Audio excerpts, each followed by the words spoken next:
Olá, um ótimo dia para todos vocês. Hoje, quinta-feira, nós estamos terminando aqui o livro de Eclesiastes. Vamos ler hoje o capítulo 12. Espero que vocês tenham gostado da leitura desse livro e que vocês também tenham tirado aí importantes lições. Agora, o último capítulo aqui do livro de Eclesiastes, o pregador aqui, Salomão, vai dar aqui uma conclusão de tudo que ele falou durante todo o livro. Vamos então entender aqui algumas coisas, mas antes convido você a uma rápida oração. Pai, que habita nas alturas dos céus, louvado e exaltado seja o teu santo e maravilhoso nome. Pai querido, Pai de amor, hoje eu quero orar, Senhor Deus, por todos os enfermos, todas as pessoas que estão passando por graves problemas de saúde, as pessoas hospitalizadas, que o Senhor, ó Pai, tenha misericórdia dessas pessoas. Abençoe, Senhor Deus, para que as pessoas que estão cada vez mais compreendendo a tua palavra, estudando a tua palavra, que elas possam entender, Senhor Deus, a urgência de tomar decisões ao lado do Senhor. Abençoe, Senhor Deus, cada filho teu, onde quer que ele esteja, nos seus respectivos lares, e que o Senhor possa os cobrir de bênçãos. Fica conosco agora, Senhor Deus, ao estudar a tua palavra, em nome de Jesus. Amém. Então, vamos então aqui, Salomão agora vai falar aqui a respeito da velhice, mas Salomão aqui vai falar aqui a respeito também de como nós precisamos viver o nosso dia, a respeito de todas as coisas que podem acontecer com cada um de nós diariamente ou constantemente. Tá? Então, vamos lá, então, a urgência da fé. É esse o título da conclusão de Salomão, a urgência da fé. Diz assim: lembre-se do seu Criador nos dias da sua mocidade. Ele está terminando a mesma ideia do capítulo 11, verso 9 até o verso 10 aqui, que ele fala sobre a vida da mocidade. Lembre-se do seu Criador nos dias da sua mocidade, antes que venham os dias maus e cheguem os anos que você dirá: não tenho neles prazer. Lembre-se do seu Criador, lembre do Criador antes que se escureça o sol, a lua e as estrelas, e as nuvens voltem depois da chuva. Lembre-se dele antes do dia em que tremerem os guardas da casa, os seus braços se curvarem, os homens que no passado eram fortes, e as suas pernas e cessarem, e as suas pernas e cessarem os moedores da boca, ou seja, até os dentes da boca não conseguir mais fazer nenhuma ação, por já terem poucos e se escurecerem os que olham. Então ele continua pela janela e os seus olhos: faça isto antes que as portas da rua se fechem e o ruído das pedras do moinho se torne difícil de ouvir, quando você se levantar, a voz das aves e todas as harmonias, as harmonias, filhas da música, começarem a desaparecer. Quando você tiver medo do que é alto e se espantar no caminho, quando florescer como o amendoeiro, o gafanhoto lhe for peso, quando você perder o apetite, porque o ser humano vai para a morada, vai para a sepultura, ele está dizendo, e os pranteadores andarão rodeando pela praça. Lembre-se do seu Criador. Antes, lembra do seu Criador. O que Salomão está querendo dizer aqui para mim e para você? Salomão está dizendo assim: olha, você deve fazer isso, você deve viver uma vida alegre, uma vida feliz, referente aqui ao versículo 9 do capítulo 11, você deve viver a sua vida feliz, mas não pode, de jeito nenhum, negligenciar que você tem um Criador, e esse Criador existe, e que cedo ou mais tarde, ele vai terminar a conclusão ali dizendo que cedo ou mais tarde, todos nós vamos prestar conta a esse Criador. Então, entenda, você não saiu das mãos de um animal, você não saiu da mão de um macaco, você não veio de uma evolução, você veio da mão de um Criador, é isso que Salomão está dizendo. Então, você pode viver a sua vida, você pode fazer o que você quiser da sua vida, mas saiba que você deve fazer isso, mas não negligenciar, em hipótese alguma, a sua obrigação diante do Criador. É isso mesmo. Lembre-se. Lembre-se do seu Criador. Ele existe. E se você veio das mãos de um Criador, cedo ou mais tarde, vamos ter que prestar contas. Então, ele fala o que pode acontecer com a vida da pessoa. Então, entenda, Ao dar o início de um processo da vida dentro de um útero de uma mulher, começa-se uma jornada. Há vários fatores para que o feto seja colocado ali dentro da barriga da mãe, mas lá no capítulo 139 do livro de Salmo, a Bíblia vai dizer ali que é Deus quem faz tudo acontecer. É Ele quem faz o relacionamento acontecer, é Ele que faz com que o feto venha a ser colocado ali no útero da mãe, é Ele que faz com que todo o corpo da criança ele possa ser ali moldado dentro do útero da mãe. No Salmo 139, você pode depois voltar à leitura e você vai ver isso. Então, o que Salomão está falando? Há um processo para a vida e há um retrocesso quando nós acabamos de nascer. Quando nós começamos a nascer, você começa um processo agora de degradação. É isso mesmo. A gente começa a ir dando passos para a velhice. E esses passos, a gente começa a ver algumas coisas começarem a aparecer no nosso rosto. As pernas já não são mais as pernas vigorosas, não tem mais o vigor físico de um jovem. Então, você que é jovem, saiba que você está dando passos para a velhice. Eu estou dando passos para a velhice. Todos nós estamos dando passos para a velhice, desde quando nós nascemos. Então, há um processo para a vida e há um processo para a morte. E é interessante que nós devemos começar a compreender esse processo, porque cedo ou mais tarde, todos nós voltaremos ao pó. E é isso que Salomão vai dizer aqui no versículo 8 aqui. Olha só o que ele diz, desculpa, no versículo 6. Lembre-se do seu Criador antes que se rompa o fio da prata e se despedace o copo de ouro. Lembra-te do seu Criador.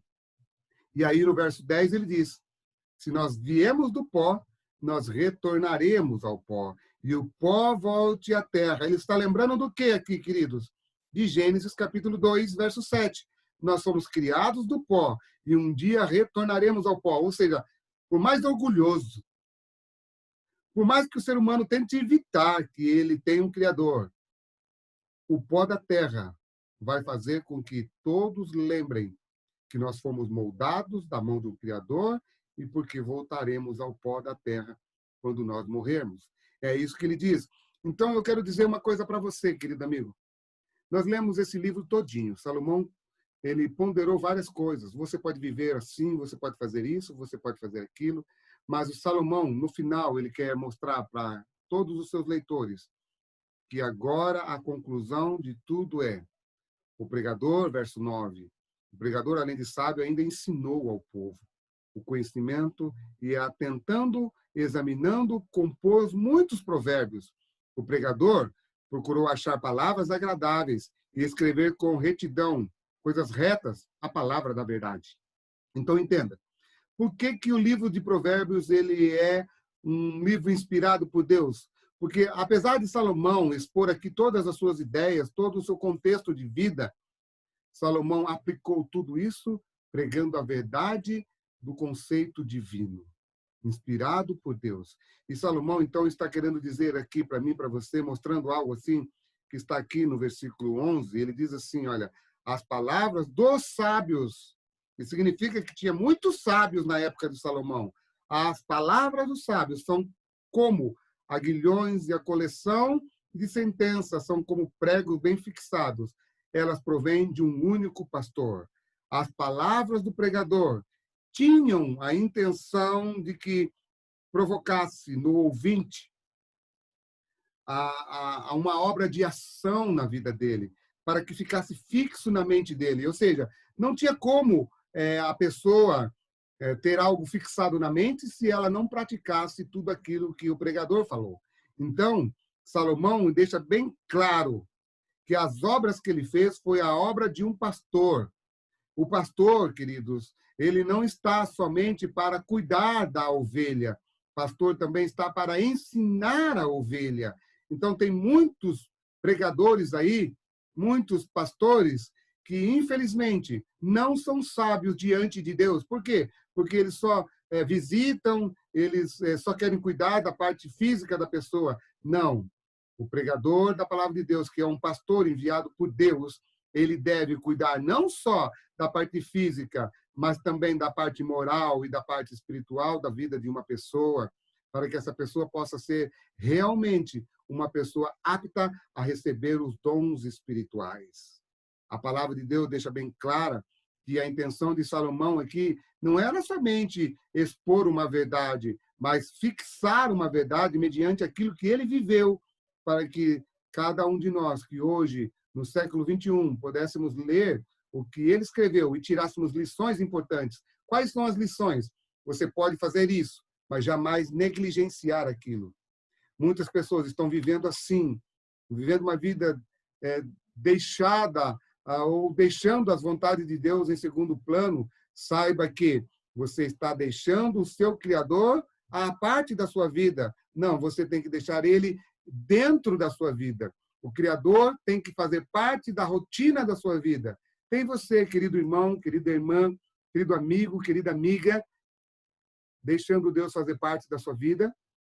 Ou você tem negligenciado a presença de Deus na sua vida? Se você tem feito isso, saiba que cedo ou mais tarde ele pedirá contas. Por isso que Salomão vai dizer assim: além do mais, filho meu, atenta, presta atenção, meu filho, leve em conta o seguinte: não há limite para fazer livros ou muito estudar, enfado.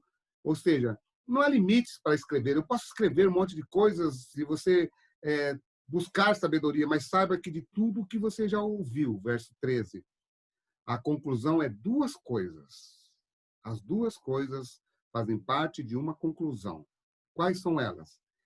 Tema a Deus. O que é temer a Deus? O temor ao Senhor faz parte de você se reverenciar diante de Deus, mas você só reverencia-se diante de Deus quando você sabe que você veio das mãos de um Criador. A partir do momento que você começa a esquecer que você veio das mãos de um Deus todo-poderoso, de um Criador, você passa a não respeitá-lo. É por isso que o inimigo faz questão que você pense que você veio de uma ameba, que você veio do macaco, que você veio de uma evolução, que você veio de uma explosão, para que você não se reverencie diante do Criador, querido amigo. Então Deus está falando, olha, Salomão está falando, inspirado por Deus, filho querido, temor ao Senhor é reconhecer que você veio das mãos de um Criador. E quando você reconhece que você veio das mãos de um Criador, você se curva diante de Deus, você se dobra diante de Deus, você entende que sem Ele você não é nada. Então, queridos amigos, Salomão vai concluindo dizendo 3 coisas básicas que eu quero ler para você.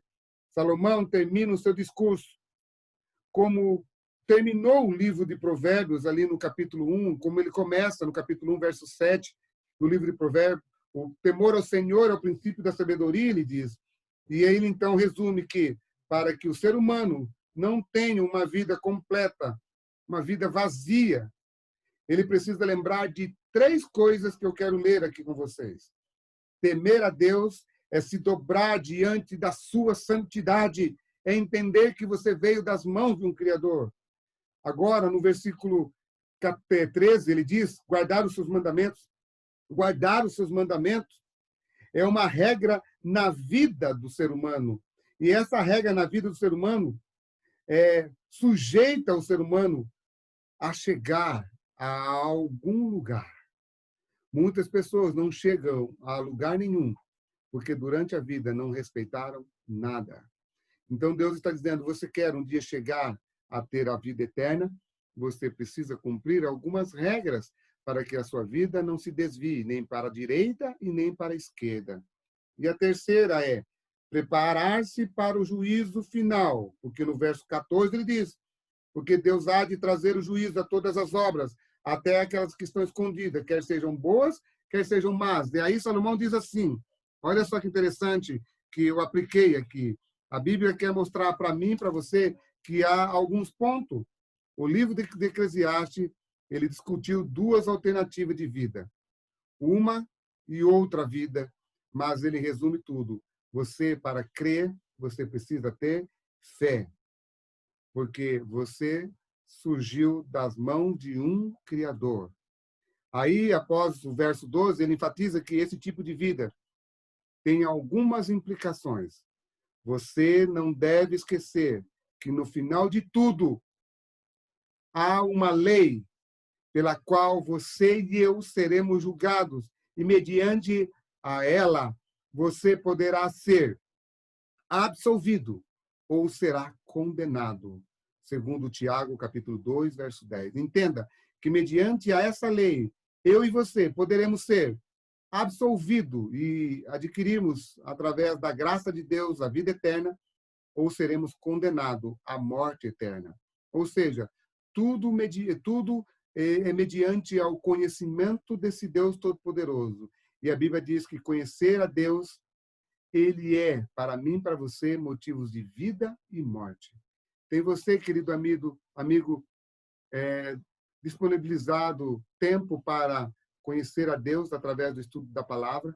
Por isso que eu quero dizer para você, hoje nós estamos estudando a Bíblia não só para termos informações a respeito de Deus, mas para nós termos conhecimento a respeito de Deus, para nós nos relacionarmos com Ele. Então, o livro de Provérbios, ele é tão importante, que Salomão, no final, diz assim: você viveu a sua vida, mas você pode viver a sua vida, mas jamais esquecer que você veio das mãos de um Criador. Que Deus te abençoe e te guarde, e que você tenha o temor ao Senhor, porque o temor ao Senhor é o princípio da sabedoria. Que Deus te abençoe e te guarde, e que você tenha um ótimo dia. Espero que vocês tenham gostado do livro de Eclesiastes, porque eu gostei e tenho certeza que Deus me ensinou aqui importantes lições para a minha vida, e espero que também tenha ensinado importantes lições para a sua vida. Que Deus te abençoe e te guarde, e que você possa compartilhar essa mensagem nas suas redes sociais, para que mais e mais pessoas possam conhecer que o princípio da sabedoria é temer ao Senhor e guardar as suas regras, para que um dia possamos ser salvos pelo Rei da Glória. Que Deus te abençoe e te guarde. Amém.